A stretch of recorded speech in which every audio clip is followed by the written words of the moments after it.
I thought about the camera above me and took my hand away from my face. I rolled back to the desk and sat there, trying to stop from shaking, trying to make myself take a breath. Think about it slow.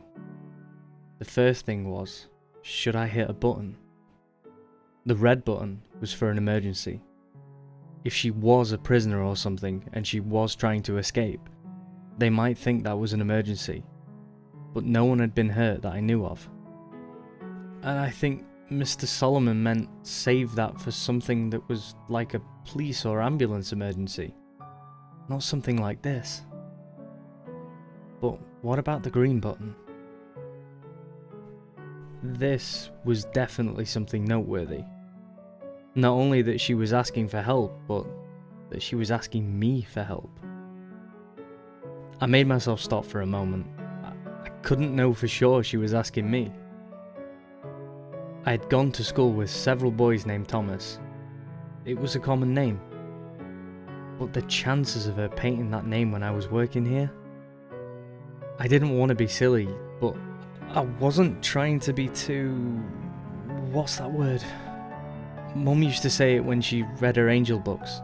Skeptics. I didn't want to be a skeptic either. I had to believe it was probably meant for me, and that was something they would want to know. But should I hit the green button? My hands were drifting towards the metal box on the desk, but I hesitated. I didn't like breaking the rules, and I was scared of what would happen if I broke these. If they really were holding her prisoner, then they were probably very bad people. But I didn't know that. Maybe they were good and she was bad. But I looked back at the monitor for the first time since reading the words. Rachel was already moving the paintings back off the sofa, as though she knew the message had been received. A canvas in each hand, she glanced up at the camera as she moved across the room, and it felt like she was looking right at me. My chest tightened as my hands moved away from the buttons. No, I didn't think she was bad. I had watched her for years. I felt like I knew her. Would know if she was bad. Strange as it seemed, in a way, she was my friend, and I was going to try and help her. I spent the rest of my shift trying to act normal and think of what to do. I knew whoever else was watching might have noticed the paintings or seen how I acted, but I couldn't worry about that. I would try to play it cool and try to think how I could help her. The only people I had actually met connected to this job were a couple of people when I filled out the papers, and then Mr. Solomon when he showed me the model room and told me the job. I had no way of contacting any of them except through the buttons. My wages were deposited electronically, and I had never run into anyone else who worked at the surveillance room. That thought made me stop a second. I had always thought it was weird that I never ran into someone when I was coming or going. The person I was taking over for, or the person who was taking over for me. I had always figured there must be other people, other surveillance rooms even, and they just scheduled us so we didn't run into each other. And I still thought there were others. Part of why I thought that was because it seemed like I wasn't the only person who used my surveillance room. The water cooler, the toilet paper, the soap, they all seemed to go down faster than if I was using it by myself. If that was true, maybe I could figure out who they were, and maybe they would be safer to talk to than whoever it was that I worked for. I got off work at 8 that night, and instead of grabbing some food and going home, I drove my car around the block and then parked down the street from the building where I worked. Nothing had changed while I drove around for a minute. No new cars had parked or anything, and if I was right, they didn't send anyone to replace me until they were sure I was gone anyhow. So I sat, and I waited. I was tired and the street was pretty empty and boring, but I was too excited and scared to fall asleep. Every time a car passed or someone walked down the sidewalk, I tensed. I kept imagining an SUV or van pulling up behind me, men getting out and pulling me from my car, taking me somewhere like where they had Rachel to kill or torture me. Half a dozen times I almost cranked up and drove away, but every time I would think of her alone in that room. She had no one but me to help her, and I had to try. 2 hours later, a fat balding man parked and started heading for the building. As soon as I saw he was able to unlock the door and enter, I opened my car door to go talk to him. Then I stopped. I needed to be smart. I didn't know where they were, but I was sure there were hidden cameras in the locker room and outside the building. If I go running in there and confront that guy, they'll know for sure that I'm up to something. Sighing with frustration, I shut the door back and waited until his shift was over. I considered tailing him like in the movies, but I was scared I would just lose him or he would call someone for help. So I waited until he was walking back to his car after a 6-hour shift. Hopefully far enough away that the cameras wouldn't see. And then, I met the man I came to know as Charles Jeffries. Hey, man, can I talk to you for a minute? His back was to me and he just waved his hand absently without looking up. Sorry, I don't have any money. Have a good... He froze as he glanced back at me while talking. Oh God, no.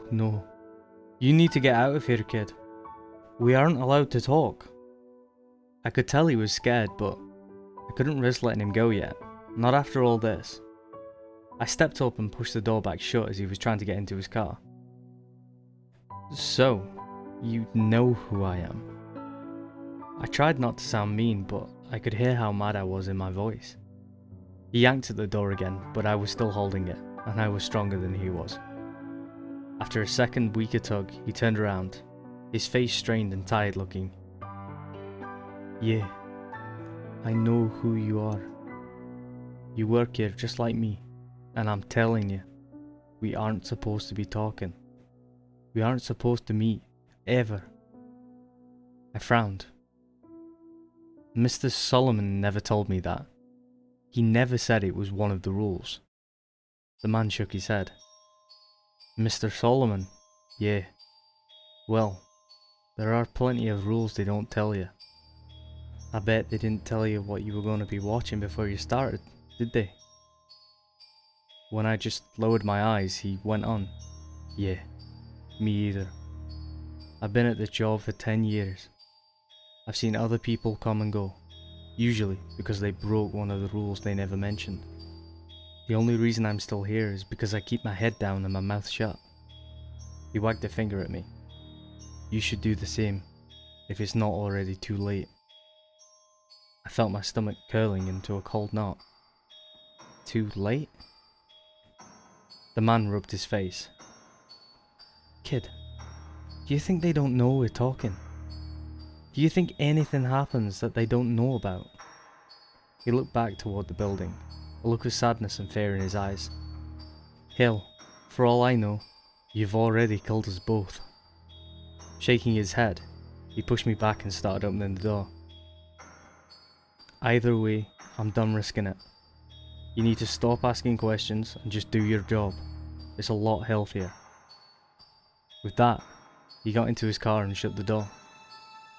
I didn't try to stop him this time, even though I had already been worried about what he was telling me. Hearing it confirmed was paralyzing. What exactly was my plan? He probably didn't know any more than I did, and even if he did, what could I do with anything he told me? I walked back to my car with a heavy heart. I was still afraid, but more than that, I was sad and ashamed. I wanted to help Rachel, but I wasn't sure how. I wasn't giving up, but as I drove back to my apartment, I couldn't think of what I should do next. This wasn't a movie, I wasn't a hero, and the only ideas I had left were to either go to the police, who might be controlled by whoever I worked for, or try to get proof of her being held prisoner myself. As I parked my car and walked into my apartment building, I made a decision. Unless I thought of something better overnight, I would do both ideas. Tomorrow, I'd break the rule about carrying anything in. I'd use my phone to record a video of the surveillance room, of Rachel and how she was trapped somewhere, and of me telling everything else I knew. and I would email it to every newspaper, website and internet channel I could think of. I'd then go to the police and give them a copy too if I could make it that long without getting caught. Maybe if I did all that, even if they got me, someone would help Rachel. I was filled with worry and dread at the idea of being hurt or killed.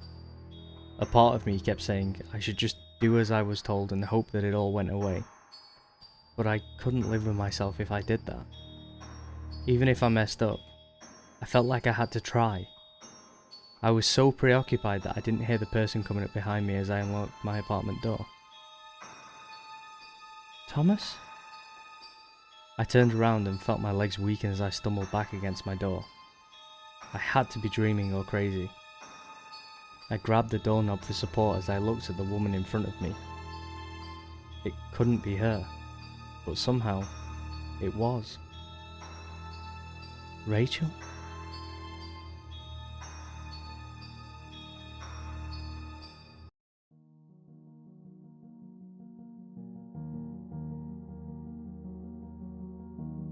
Hey guys, and thank you for listening to the latest in my Creepypasta series. Now, links to the story, the music and the image will be in the description down below. If you like this story, then don't forget to hit the like button, and if you really liked it, then don't forget to hit that subscribe button. I really appreciate it. Now, links to the social media and the Discord will also be in the description, so if you want to come over and chat with me and like-minded people like yourself, then join us. Let me know how you like it. Anyway, enough of me rambling. Thank you for listening once again, and take care.